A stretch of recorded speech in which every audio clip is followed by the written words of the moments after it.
Hi guys, so today is the last portion of the book chat for Blood of Elves. This is a chunk that I think maybe is the most underwhelming as far as the action goes and as far as the intrigue goes, but it's one of my favorite parts of the entire book. In all honesty, it might actually be one of my favorite parts of the entire series, though I can completely understand for those of you that have loved spending so much time with Geralt where maybe you wouldn't have loved this part as much because it primarily focuses on Yennefer and Ciri. And part of the reason I love it so much is because we have seen some of the development in Geralt and Ciri's relationship, but getting to see how different it is between Ciri and Yennefer, I just really love that the dynamic between the two of them. I didn't tab this chunk like I have in the previous chunks, but there were a couple, of course, really hilarious moments because that's kind of something Sapkowski always seems to include.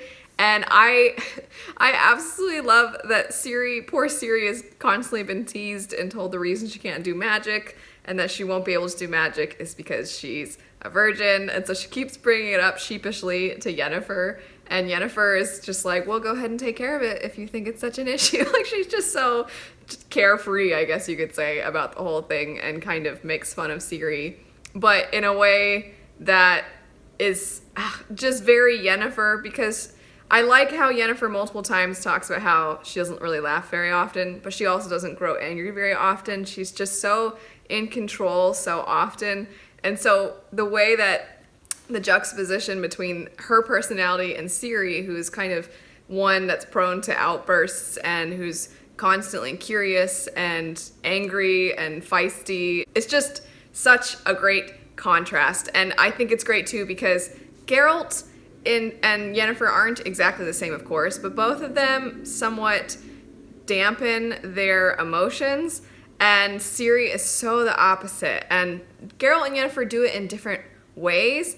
And so I love that while Geralt and Ciri aren't necessarily alike, Ciri and Yennefer aren't really alike either, but you see how both of them influence Ciri in a lot of ways that are obviously very parental. There are a few rather ominous things about this section. Of course, the very, very end is very ominous because it's saying that Ciri is not going to return. She didn't know how wrong she was, and so that's kind of a dun-dun-dun kind of an ending, which I almost feel like the book needed. I love this section, and I wouldn't have cared if it didn't have that kind of ending, but I think for a lot of people, you have to give them a little bit of something. And so we've kind of, for a long time, this whole last chunk, we're seeing a kind of peaceful montage of Ciri and Yennefer's relationship. We're seeing Ciri grow a little bit more and learn more, and we almost have to have something to let you know, oh, all this peace that's developing, it's not gonna stick around. I, obviously, because I've read the series before,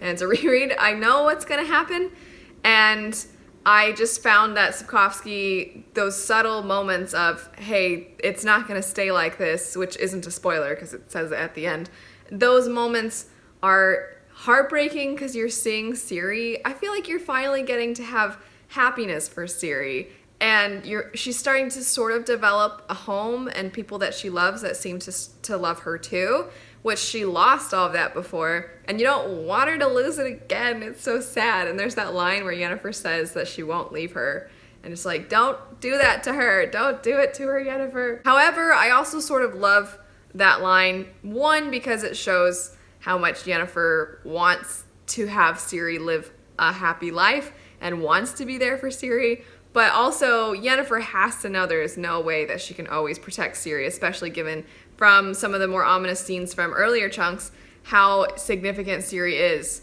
to so many other political people, and so she knows she can't necessarily live up to that. But it's such a realistic thing for a parental figure to say, because so often, I don't want to say parents lie to you, but kind of, because they don't, there's a balance between wanting your child to live a happy, blissful, somewhat naive life for a little while and not burden them with your burdens. That's kind of what I feel is happening right there. She knows that she can't hold on to that. She can't make that promise, but she says it anyway. And I just really love the relationship between Yennefer and Ciri. I would love to talk about more besides just that, but that's really all this section is the development of those two.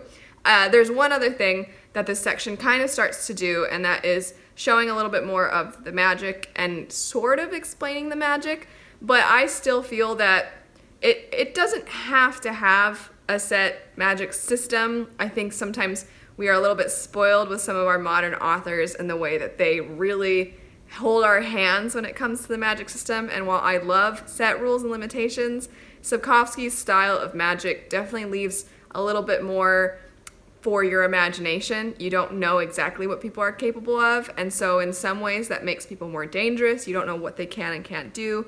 I personally don't know that this story needs a specific magic system. It has magic, and I think it serves the story well. I think it fits in line with the story feeling more folklore inspired. But I'm very curious what you all think, because I know a lot of people really, really appreciate knowing what the magic allows people to do and what it doesn't allow them to do. So I'm very curious your thoughts, not only, of course, on the Yennefer and Ciri relationship, but on the magic as well. Anyway, that is it for our read-along for the first book in the official series in the Witcher series. And I'm very curious, did you guys like this one better or not so much in comparison to the first two books, the collections of short stories? Do you think Sapkowski writes the short story format better, or are you liking finally kind of getting like you're in it for the long haul feeling, where you're getting a setup to something a little bit bigger? A big thank you to all of you for reading this alongside me. It's been a lot of fun to see your thoughts. And for the next one, just a heads up, I'm not going to be doing designated videos every week, but I am of course always excited to see your thoughts. I am still going to be reading it. But anyway, thank you so much for reading it alongside me. I hope you have a great rest of your day, and I'll see you all later. Bye.